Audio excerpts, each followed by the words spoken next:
encantada de estar aquí, feliz. O sea, estar en Vigo, en la Universidad de Vigo, con gente a la que aprecio, grandes colegas, pues en fin, para mí sí que es una honra estar aquí hoy. Bueno, yo preparé una charla pensando más bien en estudiantes de doctorado, ¿vale? Pero bueno, no pasa nada que la veamos los demás también, los que no somos tan jóvenes. Mi charla va sobre nuestro trabajo como investigación en economía de la salud. Lo que voy a hacer es contarles un relato de lo que hacemos, lo que hemos hecho recientemente, en lo que estamos, y al final terminaré dando unos pocos consejos para los que ahora están empezando su carrera de investigación. Voy a empezar diciendo que somos un grupo de investigación radicado en Las Palmas de Gran Canaria, pero abierto al mundo. Para hacernos una primera idea, yo he publicado con 162 coautores de decenas de universidades y organismos públicos de 4 continentes. Y aquí tenemos el mapa. O sea, hay publicaciones que hemos hecho pues gente de China o de Irán, o ahora estoy con una chica de Zimbabue, pues en fin. Estas son fotos de algunos de mis coautores. La verdad es que me aburrí de buscar en internet todos y puse solo unos cuantos. ¿Qué tienen, digamos, de característica este grupo de gente? Seguramente conocéis algunos, ¿no?, que son del campo de economía de la salud. Pues tienen como característica, primero, que son de diferentes disciplinas académicas, de diferentes backgrounds de formación. A los médicos les gusta salir con bata. Los que veis con bata son médicos, pero también otros que no la tienen. Pero también hay pues todo tipo de background académicos ahí. Hay farmacéuticos, hay estadísticos, hay analistas de datos, hay, por supuesto, médicos, economistas, en fin, de distintos países.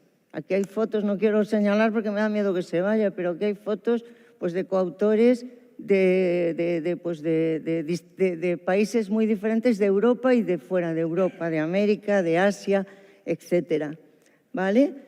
Nos dedicamos a un amplio espectro en economía de la salud. Hace un momento, comentando con Eva, que también es de nuestro campo, decíamos, es que en economía de la salud estamos muy subespecializados, cada vez más. Cada uno tiende a investigar en un abanico más o menos estrecho de temas dentro del campo de la economía de la salud. Nosotros somos un grupo de amplio espectro, ¿vale? O sea, tocamos muchos temas. Y yo aquí os he preparado, pues un poco, trabajamos muchos temas con la idea de poder alumbrar las decisiones, porque al final la economía es una ciencia social que quiere conocer mejor el mundo para cambiarlo, ¿vale? Y esto, como planteamiento de nuestro trabajo, está ahí detrás siempre. Entonces, he seleccionado 4 grandes áreas.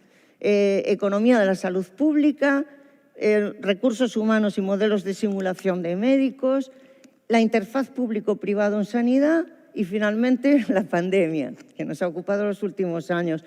Os voy a hablar de algunas cosas que hemos hecho y que hacemos en estos 4 ámbitos. En el primero es en el que me voy a demorar más tiempo. No os asustéis si veis que tarda tanto, porque no, los demás van a ser más rápidos, ¿vale? Economía de la salud pública. ¿Economía de qué? De lo que está fuera de la sanidad. De producir salud desde fuera de la sanidad, con políticas sociales, con políticas de vivienda, con políticas de impuestos, ¿vale? La economía de la obesidad, de la nutrición, del tabaco, todo esto nos ocupó muchísimo. Este es el primer proyecto, son los miembros del equipo del primer proyecto en el que entramos en este campo de la economía de la salud pública. Aquí hay algún gallego, ¿vale? Seguro, no está aquí ahora, pero es que no me atrevo a... ¿vale?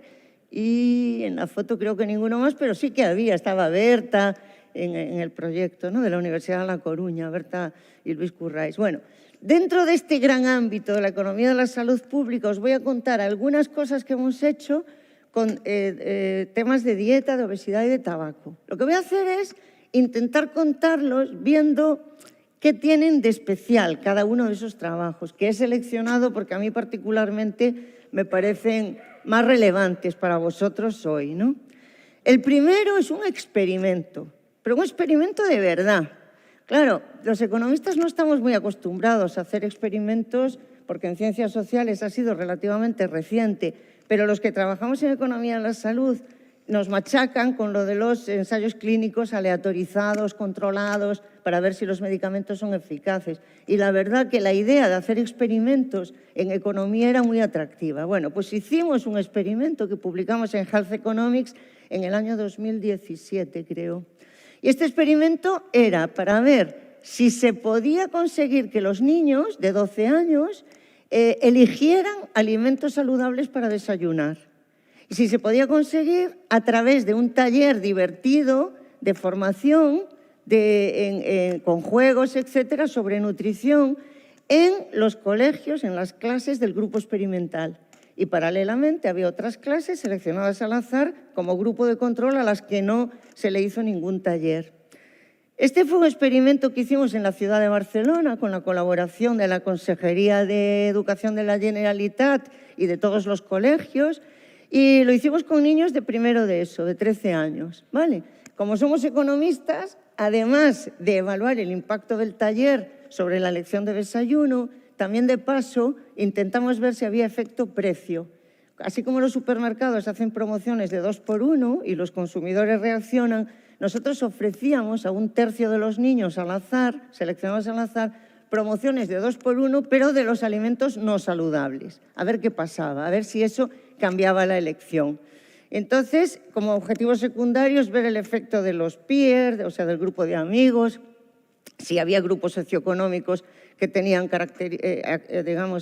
elecciones diferenciadas, por ejemplo, por clase social, etc. Este sería el diseño. Entonces, seleccionamos al azar de la ciudad de Barcelona 62 clases de este curso de ESO, de 62 colegios y otros 64 como grupo de control a los que no le hacíamos nada. En total hay como 3.400 niños. ¿Qué hicimos?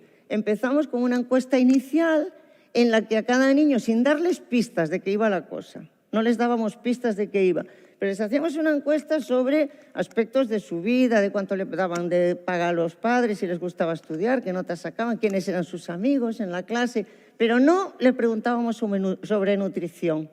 Y después de la encuesta de premio, les dejábamos que eligieran un desayuno que se lo llevaríamos al día siguiente, a medida, cada uno el que había elegido. Entonces, ay, perdón, Dios, estoy aquí fatal, ¿eh? A ver. Entonces, cada uno elegía su desayuno, ¿vale? Y se lo llevábamos al día siguiente. Entonces, a los 2 semanas o algo así, a los clases del grupo de intervención les dábamos el taller una mañana entera con nutricionistas expertas, un taller divertido, bien pilotado, etc. Y al grupo de control no les hacíamos nada. Y después del taller volvíamos a darles la misma lección de desayuno, ¿vale? De modo que este experimento nos permitía, con un panel de T igual a 2, de 2 observaciones antes y después, comparar el grupo experimental con el grupo de control y comparar la elección de desayuno antes y después del taller los que lo habían tenido, ¿vale? Bueno, estos son los desayunos que llevábamos al día siguiente con el nombre de cada niño, a los 3.400 niños, cada uno su desayuno, teniendo en cuenta que unos tenían alergia, que otros no sé qué, o sea, una logística descomunal. Estos son los vouchers de elección. Cada niño tenía que elegir, no me atrevo a poner la luz porque igual se me va al principio. Cada niño tenía que elegir un alimento y una bebida. De los alimentos hay 2 sanos y 2 insanos, como os dais cuenta perfectamente, y las bebidas igual, 2 sanas y 2 insanas. La promoción 2 por 1 para un tercio de los niños elegidos al azar, si le tocaba la promoción de comida era que en vez de un croissant le dábamos 2 y en vez de una magdalena 2, o sea, lo insano, ¿vale? Mientras que si elegías el bocadillo de pan integral de atún, que era lo sano con fruta, solo 1. Y el vale del 2 por 1 de bebidas, igual con la Coca-Cola te dábamos 2 o con el biofrutas cargado de azúcar a tope, que también te dábamos 2. Bueno, esta experiencia fue para mí muy interesante. Bueno, estos son los niños después de lo que habían aquí enseñando el desayuno que habían elegido Y bueno, lo cierto es que en la elección inicial, antes del taller y antes de nada, 3 de cada 4 elegían bebida insana, la mitad de ellos Coca-Cola. Y alimentos insanos, la mitad más o menos, elegían antes del taller. ¿Qué resultó del modelo? Que es un modelo, digamos, de panel de diferencias, comparando grupo de control y grupo de intervención, ¿vale? ¿Qué resultó del modelo de panel? Pues lo que resultó es, oye, sí que ha sido efectivo el taller, más para mejorar la elección de comida que de bebida saludable. Pero efectivo sí, pero ¿cuánto? Hombre, pues el porcentaje de cambio a mejor es solo del 7% en comida y del 4,4% en bebida. Como efecto neto de la política, de la intervención, ¿vale? O sea, el DIF-INDIF, el coeficiente del DIF-INDIF. Por tanto, ¿es significativo? Sí. ¿Es de alto impacto? No, no muy alto impacto. Y desgraciadamente los niños son sensibles a la promoción, es decir, los que se enfrentaban a un vale de 2 por 1 de lo insano, esto anulaba completamente el efecto del taller, ¿vale? Y luego también descubrimos pues, que el grupo de amigos tiene una influencia enorme, enorme, o sea que los niños elegían de forma clusterizada, digamos, por grupos de amigos bien identificados, ¿no? Hombre, esto nos enseñó muchas cosas respecto a las políticas y esto se lo transmitimos a la Generalitat. Cosas como centrar más la atención en las bebidas que en los alimentos, por ejemplo, como por ejemplo buscar otras formas de hacer nudging, de dar empujoncitos hacia la salud, porque el taller es efectivo pero poco, o por ejemplo lo importante que es cuidado con las promociones de lo insano en la red comercial, porque a nosotros demostramos que la promoción 2 por 1 pues funcionaba, ¿no? Hombre, y al final, como somos economistas, la moraleja final de esto es ¿hasta qué punto vale la pena, digamos, hacer el scaling up, es decir, generalizar la experiencia del taller a otras escuelas de Barcelona o a toda la ciudad? La verdad que honestamente creo que no. ¿Por qué? Pues mira, os lo digo aquí en confianza. Este experimento nos costó 43.000 euros. Que pagó una empresa, ¿vale? O sea, no lo pagó la universidad ni instituciones públicas. Claro, 43.000 euros para un cambio de comportamiento a corto plazo y tan limitado nos parece que no es coste efectivo, en el sentido de pues, que no compensa realmente el extenderlo a más niños, ¿no? Vale. Seguimos con impuestos y seguimos con Cataluña y seguimos además con los mismos autores, Toni Mora, de la Universidad Internacional de Cataluña. A ver, Cataluña en 2017 fue el primer sitio de España que aprobó un impuesto específico que grava las bebidas azucaradas, la Coca-Cola con azúcar, en función de la cantidad de azúcar que contiene, ¿vale? Y en cambio no grava la Coca-Cola cero, ¿vale? Grava todas las bebidas azucaradas, con azúcar añadida en función del contenido de azúcar. Y entonces, claro, automáticamente dijimos, oye, vamos a evaluar qué pasó con este impuesto, hasta qué punto este impuesto ha conseguido cambiar los comportamientos de las familias de compra y de sustitución de productos obesogénicos por otros equivalentes sin azúcar. Y esto también con Toni Mora y con Eleonora Fitzgerald, que está en la Universidad de Bath, en el Reino Unido, lo publicamos en 2021, en Social Science and Medicine. A ver, ¿por qué os traigo este trabajo?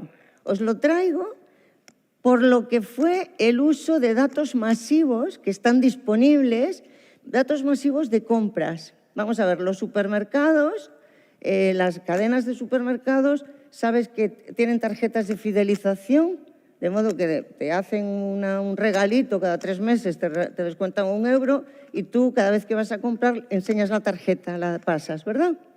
Bien, estas tarjetas de fidelización implican que la cadena de supermercados tiene los datos de cada producto que compró cada familia durante meses, todo el tiempo que queramos, todos los tickets con el contenido del ticket.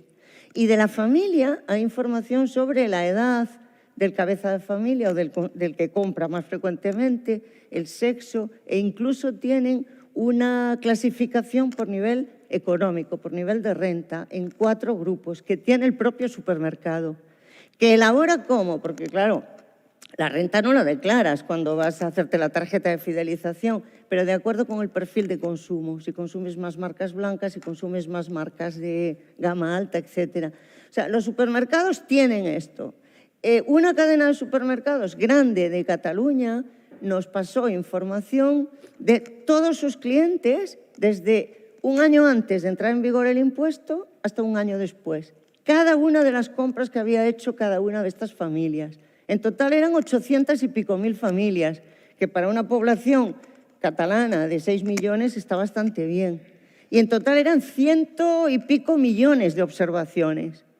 Si compraste una Coca-Cola Light de 33 centilitros, tal día eso está ahí. ¿Y en qué tienda la compraste? Y podíamos ver si la gente se movía de lugar para comprar de una semana para otra. Y teníamos los datos sacados de la agencia tributaria del nivel económico, del nivel de base imponible media de IRPF en el código postal de residencia. O sea, toda esta información es por lo que os traigo este trabajo, por lo que supuso para nosotros de reto de buscar en esa masa de datos contestar la pregunta que nos hacíamos. Y la pregunta era una pregunta muy simple. ¿Cuál ha sido el efecto del cambio impositivo? ¿Cuál ha sido el efecto en términos de Q, o sea, cantidad de litros de bebida, en términos de azúcar añadida y, por tanto, en términos de obesidad y en términos de precio, ¿no? Bueno, pues en resumen nos sale pues, un efecto, sí, pero un efecto relativamente pequeño. O sea, de hecho ha habido un desplazamiento de bebidas con azúcar a bebidas sin azúcar, pero es un desplazamiento relativamente pequeño. En total, un 2,2% de reducción global en azúcar, que no es mucho, ¿vale? En términos de salud queda diluido. Le dijimos a la Generalitat, mira, es que a lo mejor lo que pasa es que los consumidores no son conscientes de que están pagando el impuesto. Y entonces igual era una buena idea obligar a que en el ticket apareciera, como te aparece el IVA, que te apareciera que tú estás pagando de la cuenta tanto de impuesto del sin tax, ¿no? Del impuesto sobre el pecado. Bueno, este es el segundo, igual voy un poco mal. También en relación con el impuesto, en este caso no con impuestos, sino con subvenciones, hay una chica que está terminando la tesis conmigo, que se llama Silvia Rodríguez, que ha hecho un trabajo precioso, que es este. Resulta que en Canarias hay una figura que se llama el REA, el Régimen Especial de Abastecimiento, y esto es una subvención que se da a los importadores de productos, de alimentos, de determinados alimentos, para garantizar el suministro local en las islas, ¿vale? Entonces, sobre el REA, que lleva ya 15 o 20 años, ha habido muchísimas tesis doctorales, trabajos, pero todos hechos desde la economía con una visión, digamos, de Hacienda o de teoría de ingresos y gastos públicos. Y nadie había mirado el REA con una mirada de salud. Lo que nosotros pensamos es, a ver, resulta que se subvencionan productos obesogénicos, porque se subvenciona la mantequilla, el azúcar, el queso que llaman de plato en Canarias, que es el queso ese holandés graso, ¿vale? Entonces, vale, por culpa de esa subvención y teniendo en cuenta la elasticidad precio del consumo de estos alimentos, ¿cuánto puede implicar esto en términos de consumo de grasas y de azúcares y al final de obesidad en las islas? O sea, la pregunta que nos hicimos con Silvia era, si se retirara esta subvención, ¿cuánto podría reducirse la ingesta de calorías y cuánto podría reducirse la obesidad en Canarias, que es un problema enorme? Bueno, pues lo publicamos este año 2021 en Value in Health y la verdad que los resultados, estos sí que son espectaculares, a diferencia de los anteriores. O sea, demoledor. Lo que descubrimos es que el impacto potencial de la mantequilla, queso y azúcar... Dios, no vuelvo a tocar esto. Ya está. A ver, venga. El impacto potencial a lo largo de todo el periodo trabajado es que si hubiéramos retirado la subvención se podrían haber evitado 10.000 casos de obesidad. Es muchísimo. O sea, esto sí que fue un impacto enorme. La verdad es que lo hicimos, pero nadie nos lo compró a nivel de Gobierno de Canarias, porque hay intereses, en realidad, digamos, hay intereses económicos importantes para mantener el REA, y entonces fue muy mal visto. No, la verdad que no tuvo mucho éxito político, digamos. Bueno, con obesidad nos hicimos preguntas como, por ejemplo, ¿hasta qué punto en España los trabajadores obesos y las trabajadoras obesas están discriminados?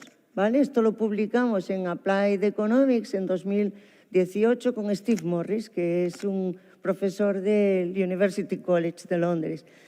Este trabajo me gusta porque ahí lo que hicimos fue enlazar la discriminación estadística con las teorías, digamos, de la más económico-antropológicas, ¿vale? Del estigma, de la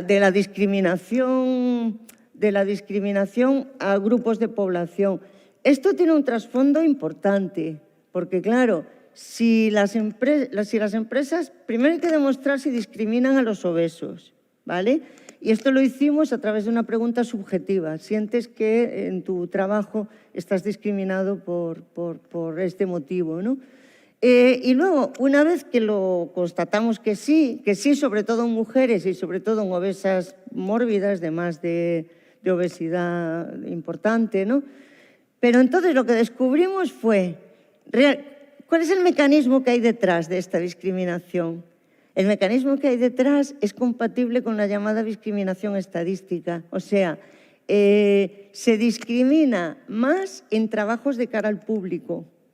¿Por qué? Pues porque el empresario cree que el poner una persona obesa de cara al público va a, digamos, a hacerle perder ventas porque cree que los clientes discriminan a los obesos. ¿Vale? Es un poco el estigma. Así. Y luego se discrimina más en aquellas zonas de España en las que hay menos tasa de obesidad poblacional, menos prevalencia poblacional.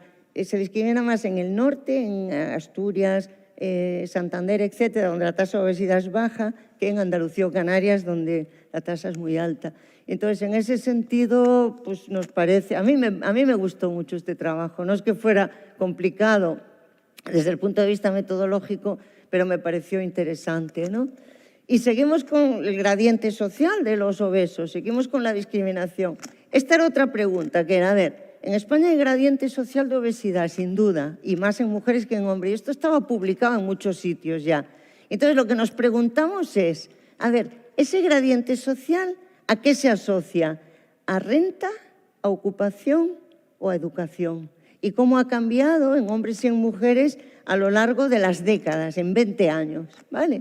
Entonces, ese trabajo que publicamos con Alejandro Rodríguez y con Laura Vallejo, que son de nuestro grupo, en International Journal for Equity in Health, empezamos viendo, a ver, cómo se movió la curva del índice de masa corporal en España, en hombres y en mujeres, en esos 20 años. Descubrimos lo que ya sabíamos, que es que a lo largo del tiempo la curva entera se va desplazando a la derecha, es decir, todos somos un poco más gordos que hace 20 años. ¿Vale? Y eso está muy estudiado en epidemiología, en la gente de salud pública. Entonces, en nuestro caso, lo que hicimos fue aplicar regresiones cuantílicas, ¿vale? Porque entendíamos que el efecto de la educación, de la renta o de la ocupación sobre la obesidad podía no ser uniforme. No estábamos buscando un parámetro único para toda la distribución, sino que podía variar según los deciles o los cuantiles de la propia distribución del índice de masa corporal. Aquí aparecen dos gráficos, a la izquierda para hombres y a la derecha para mujeres. Aparecen 20 años, o sea, 93, 2006, 2014, 3 encuestas de salud. Y sí que vemos que, así como la raya roja sería el estimador puntual con su intervalo de confianza de mínimos cuadrados, de una regresión pues, con parámetro único, sí que vemos que en realidad la estimación de la regresión cuantílica te da distintos distintos impactos según el grado de obesidad que tenga, según el nivel de IMC, y que no ha disminuido a lo largo del tiempo y que es peor para mujeres que para hombres, ¿vale? Y lo que no aparece aquí, pero que os lo digo yo, es que de esas tres cosas, la pregunta, ¿renta, ocupación o educación? Respuesta, educación. La educación es la que marca la diferencia, no tanto la renta, no tanto la ocupación. La ocupación medida como clase social, ¿vale? Comparando la 1 con la 6. Vale, entonces ese sería un poco el resultado. Bueno, y ya llegó la COVID, luego os hablo más de COVID, pero también he metido aquí esto un poco con calzador, porque dentro de esta discriminación de los obesos en España, en un trabajo muy reciente que todavía está ahora en revisión en una revista, aún no está publicado, lo que hicimos fue, con las historias clínicas de todos los pacientes que ingresaron con COVID en 2020 en un hospital de Madrid, en el Hospital Clínico San Carlos, que es un hospital grande, pues ahí en 2020 ingresaron 5.000 y pico personas con COVID-19, ¿vale? Entonces, con las historias clínicas, lo que hicimos fue comparar riesgo de gravedad de la COVID y coste económico en los obesos y en los no obesos, ¿vale? Para todos y para los menores de 70 años también. Entonces, ¿qué descubrimos? Bueno, ¿por qué os traigo este trabajo? Aparte de que está todavía en marcha, ¿no? Pero ¿por qué os lo traigo? Os lo traigo porque tuvimos un problema que yo creo que hemos resuelto bien, que es de los 5.000 y pico pacientes con COVID, 5.307, resulta que faltaba el registro del IMC, es decir, de la obesidad, faltaba para un porcentaje muy importante. Con el estatus de obesidad conocido, o sea, con el IMC, el índice de masa corporal registrado en la historia, solo había 3.400 de los 5.300. ¿Qué pasa? Que comparando esos dos grupos, los que tenían el estatus de obesidad registrado en la historia y los que no, resultaba que no eran homogéneos para nada. Que los que no tenían el estatus de obesidad registrado, pues eran más jóvenes, tenían menos comorbilidades, había más extranjeros, sobre todo latinoamericanos, etc. Entonces, ¿qué pasa? Que si tú haces el análisis solo con la submuestra de la izquierda, con la submuestra de los que tienen estatus de obesidad conocida, vas a sesgar los resultados, porque claro, estás eliminando de la muestra una parte que no, o sea, no es una submuestra representativa esta. Entonces lo que hicimos fue inventar, digamos, un procedimiento para evitar ese sesgo de selección. Y lo hicimos pues recurriendo a toda la información que teníamos de ambos grupos, de los obesos y los no obesos y todas las características de los pacientes. Y bueno, basándonos en modelos PROVIT. Hombre, el resultado cambia bastante. Fijaros, si no ajustas por missing, la obesidad para el conjunto de pacientes implica un sobrecoste del 28%, que no es tanto. Pero si ajustas por los missing, implica un sobrecoste del 68%, es muchísimo.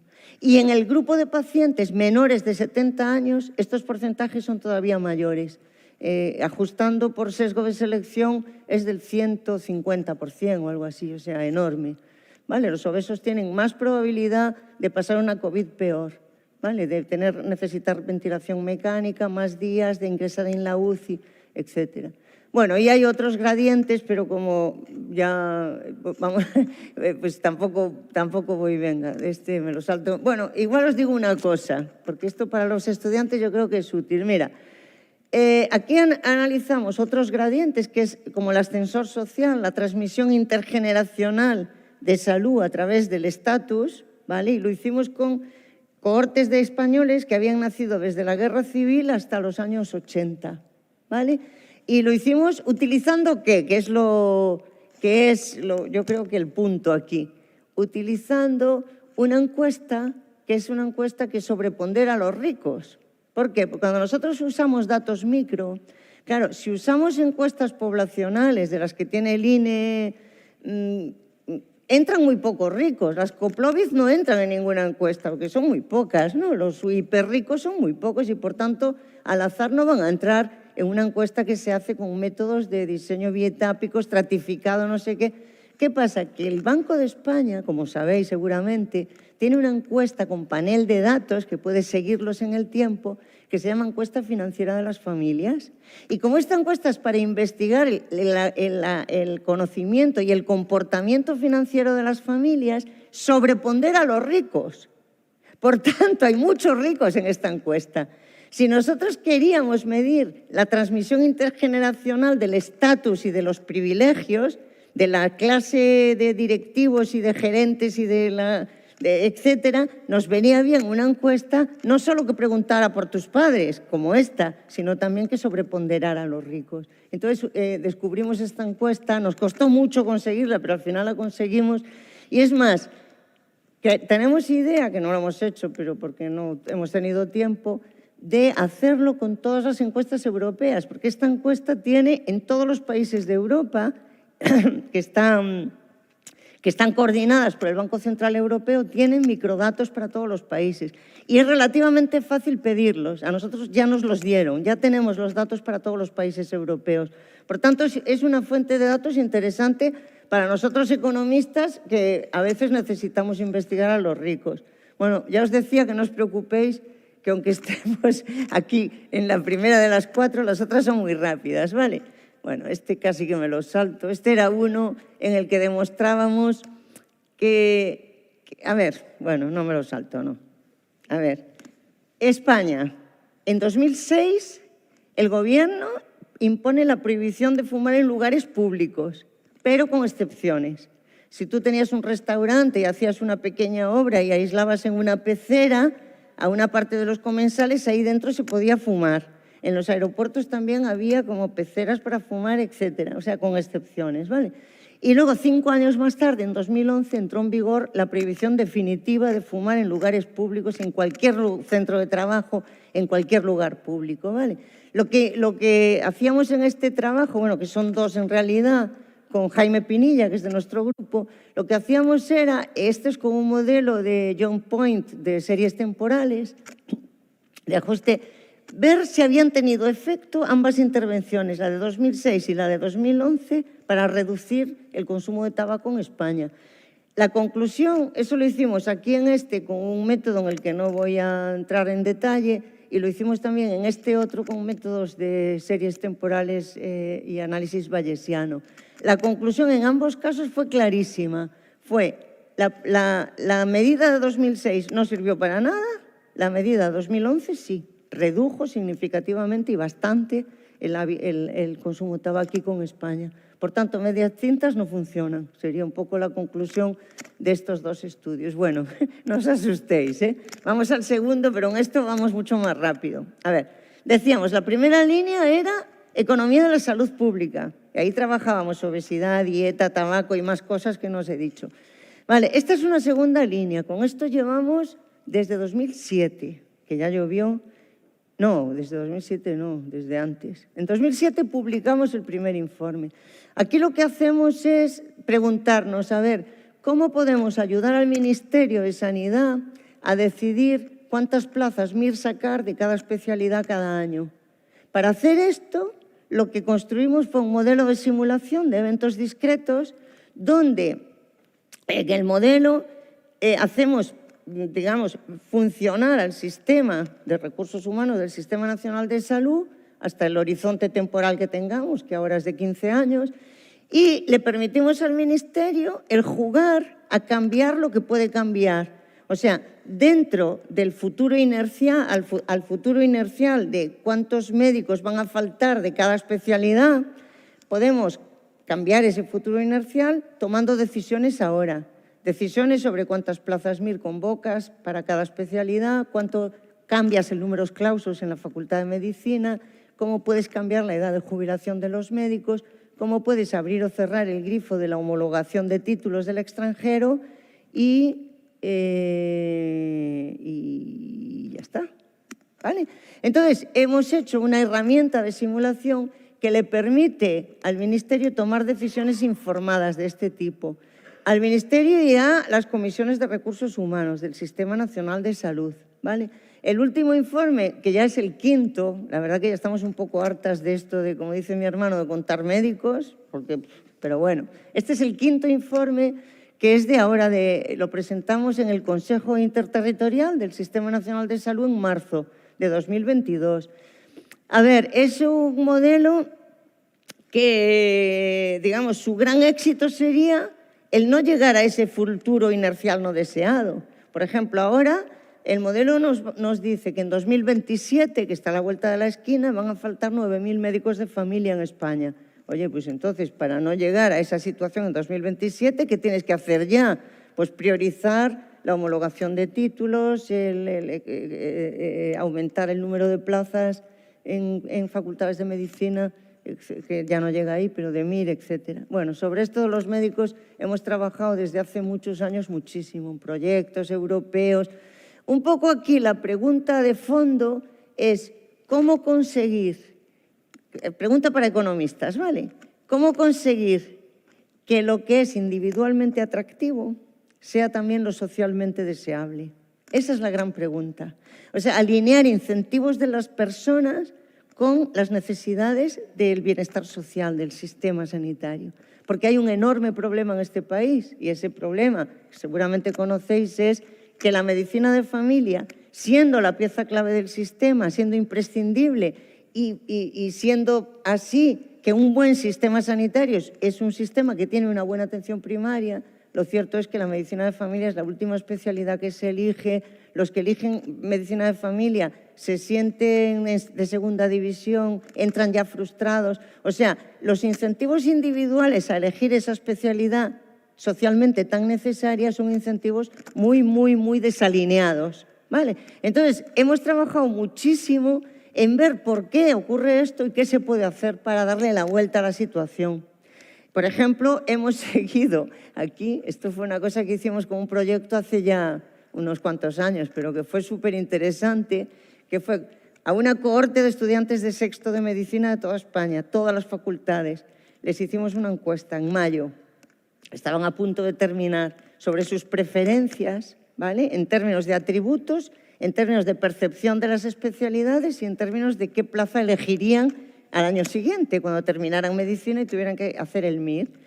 A esos mismos estudiantes, que es una cohorte entera de 6.000 estudiantes de sexto de medicina, al año siguiente los trincamos la primera semana que ocuparon su plaza MIR y los teníamos identificados porque podíamos hacerles el seguimiento.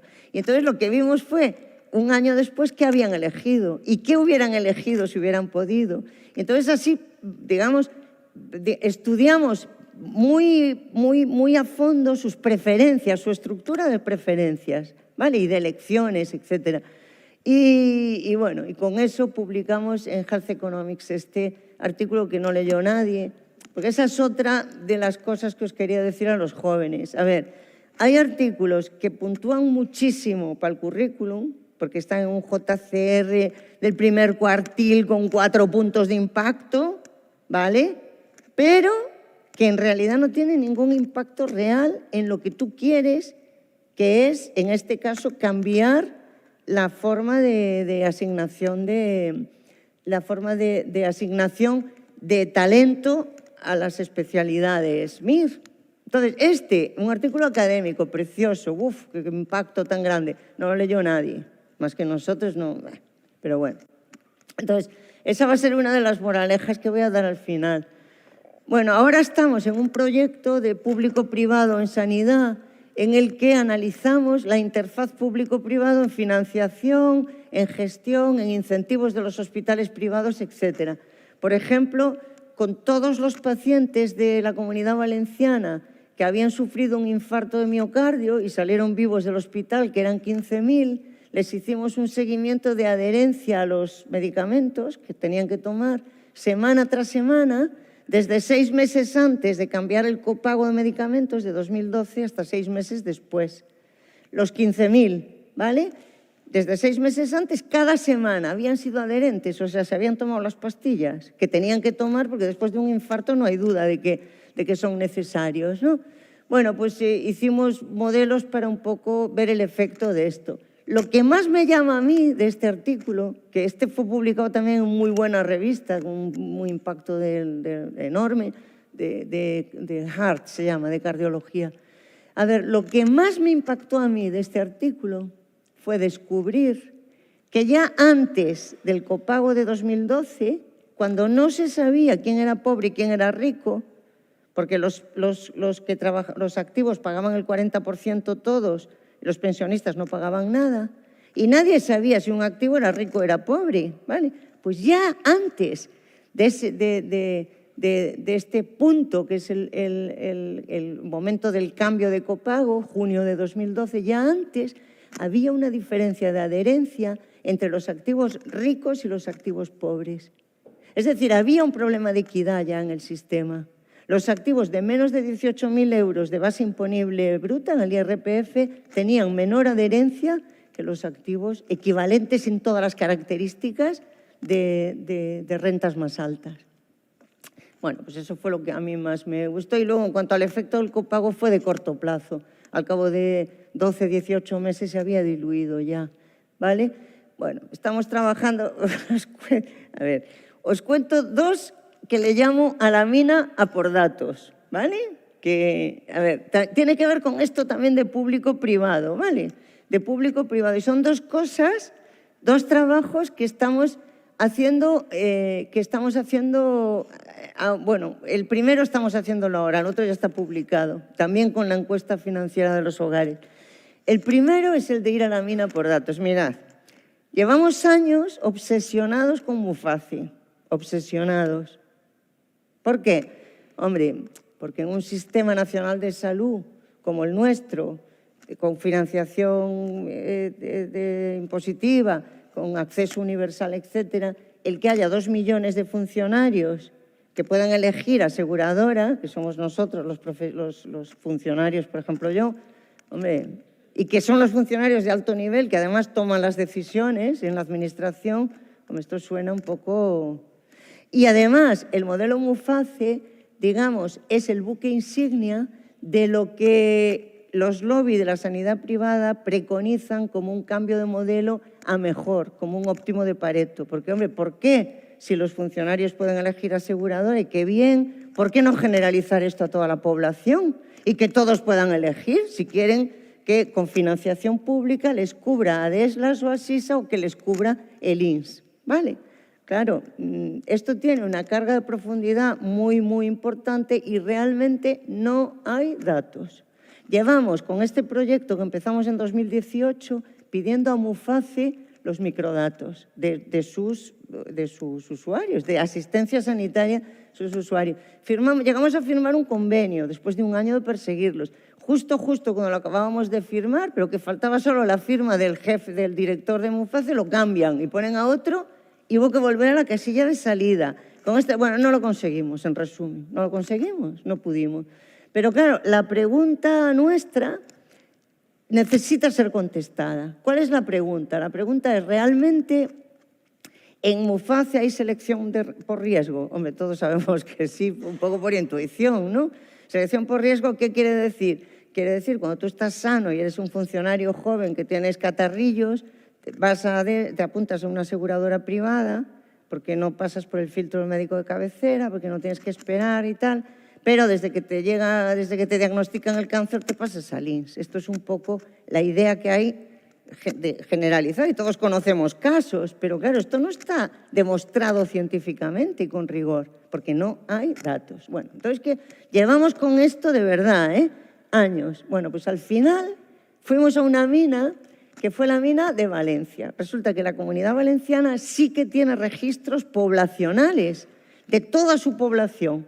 Tiene registros de utilización sanitaria. Entonces, con los registros de varios años consecutivos de todos los ingresos hospitalarios de la Comunidad Valenciana, claro, es una población tan grande y son varios años que ahí aparecen ingresados unos miles de funcionarios de Muface que han elegido el INS, porque los que no han elegido el INS no están en esa base, porque no han ingresado en los hospitales públicos, sino en los privados, ¿vale? Entonces, ¿qué tenemos?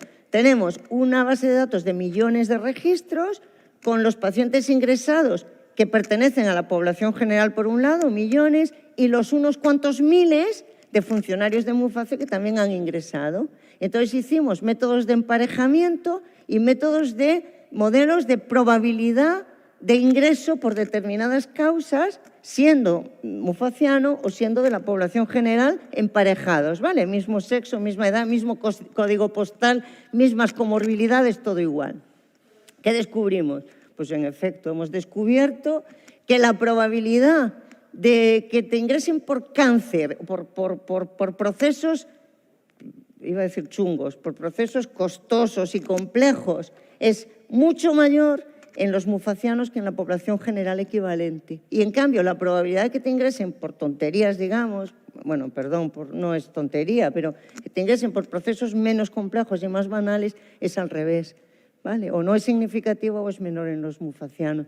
Por tanto, esto es una evidencia indirecta de que en realidad sí hay este sesgo de selección y, por tanto, el argumento de generalicemos el modelo Muface para toda la población porque es un win-win y un óptimo de Pareto, no. Lo que hay es un pool de riesgos diferente, ¿vale? Bueno, eso vamos a publicarlo, todavía estamos terminando de escribirlo, pero vamos a mandarlo a una revista ya, ¿vale? Bueno, ya llegó la COVID y nos queda poquito.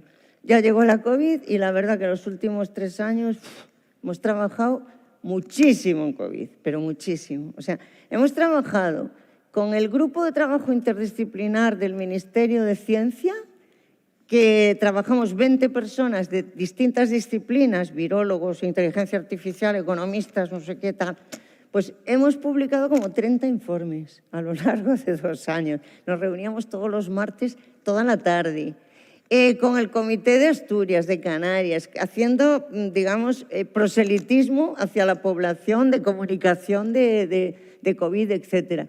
Con la COVID hemos trabajado mucho. También hemos trabajado un poquito en artículos, digamos, más de generación de información con método científico. Por ejemplo, bueno, y estos son algunos de los blogs, etcétera. Por ejemplo, hemos hecho un estudio coste-efectividad de la estrategia de test, rastreo y aislamiento, que sale muy coste-efectiva. Yo creo que esto tuvo bastante predicamento, ¿no?, en la sociedad. Y luego, también como advocacy, publicamos en el Lancet con un grupo de personas relevantes del país un artículo diciendo que había que evaluar la gestión de la pandemia en España. Y en parte gracias a ese artículo y algún otro que salió luego en Lancet Public Health y en Gaceta Sanitaria, el Consejo Interterritorial nombró una comisión de evaluación de la gestión de la COVID, en la que está nuestra compañera Rosa Urbanos y otros epidemiólogos. ¿Vale? Bueno, ahora tenemos muchas cosas abiertas, pero que ya no quiero pasarme más, de sesgo de género en medicina, de listas de espera en el Sistema Nacional de Salud. Nos acaban de dar un proyecto nuevo del Plan Nacional. Estamos terminando un libro, que lo terminamos esta semana, para el IBIA y BBVA, Fundación BBVA, sobre lo que supuso la COVID en cuanto a avance del conocimiento. Un libro súper interesante, que cuando salga os lo recomiendo. Con mucho de biología, lo hacemos con epidemiólogos, con biólogos, y la verdad que yo estoy muy contenta con lo que ha salido. Bueno, con lo que está saliendo, está casi acabado, ¿vale? Y otros proyectos. Estamos trabajando en África. Tenemos un proyecto precioso con Senegal, Mauritania y Cabo Verde de llevar tecnologías en abierto y de bajo coste a estos países y formación de formadores, que yo creo que va a tener bastante impacto real, ¿sabes? De mejorar la salud, por ejemplo, de las mujeres y de los niños en Mauritania, ¿no? Y etcétera. Bueno, pues todas esas cosas. Y ya está. Y entonces, ¿qué consejos doy en resumen para llevaros a casa, sobre todo los que estáis, los jóvenes, ¿no?, que estáis empezando el doctorado ahora, por ejemplo? A ver, primero, lo más difícil cuando haces una investigación es tener clara la pregunta. Una vez que tienes clara la pregunta, ya te buscarás los datos y ya te buscarás el método. Y eso se busca y se aprende y a veces lleva años, pero acabas si tienes la pregunta clara, eso es lo importante, ¿no? Segundo, mira, yo estoy convencida, y estoy absolutamente convencida, que en lo nuestro es muchísimo mejor cooperar y colaborar que competir. Todo lo que es sumar fuerzas es gratificante, es divertido, te enriquece. Y lo que es estar mirando al de al lado a ver si lo hace mejor que tú es un rollo y te amarga. O sea, por eso la idea del Ecobas me gusta tanto, ¿no? Un centro de investigación en economía muy potente con colaboración de toda Galicia. Me parece una idea buenísima. Entonces, equipos abiertos al mundo y a otras disciplinas. Nosotros, claro, tenemos que trabajar con personas de otras disciplinas. Estamos muy acostumbrados a trabajar pues, con médicos, con epidemiólogos. Y la verdad que te enriquecen porque hacen que, digamos, todos tenemos cierto sesgo cognitivo. Y los economistas tenemos un sesgo cognitivo hacia la abstracción. Cuando trabajas con médicos, ellos, una pierna es un hueso. Entonces, ¿qué es eso de la abstracción? Y tienes que conseguir, digamos, aterrizar, ¿sabes? Poner los pies en la tierra, porque ellos te lo exigen. Y eso es bueno para nosotros también, ¿no? Entonces, abiertos, saber escuchar y aprovechar el talento. Todo el mundo tiene talento para algo y entonces no todos tenemos talento para lo mismo. Y en un equipo, como por ejemplo el nuestro, cada uno está especializado en algo, pero no solo de conocimiento, también ¿sabes? De actitud, también de todo, ¿no? De sociabilidad. Yo, por ejemplo, para hablar por teléfono no sirvo. Y si hay gente que lo hace súper bien, pues oye, qué bien, ¿no? Hombre, muy importante esto. Tienes que encontrar un equilibrio entre puntos JCR y utilidad social, ¿vale? Ni una cosa ni la otra. Yo entiendo que cuando uno es joven y está haciendo carrera, necesitas publicar y mirar mucho el índice de impacto. Yo lo entiendo, pero no descuidéis tampoco lo otro, ¿vale? O sea, el impacto en la sociedad y el impacto vital, ¿no? Y ya está. Y con eso ya termino. Espero no haberme pasado de tiempo. Y nada más, muchas gracias.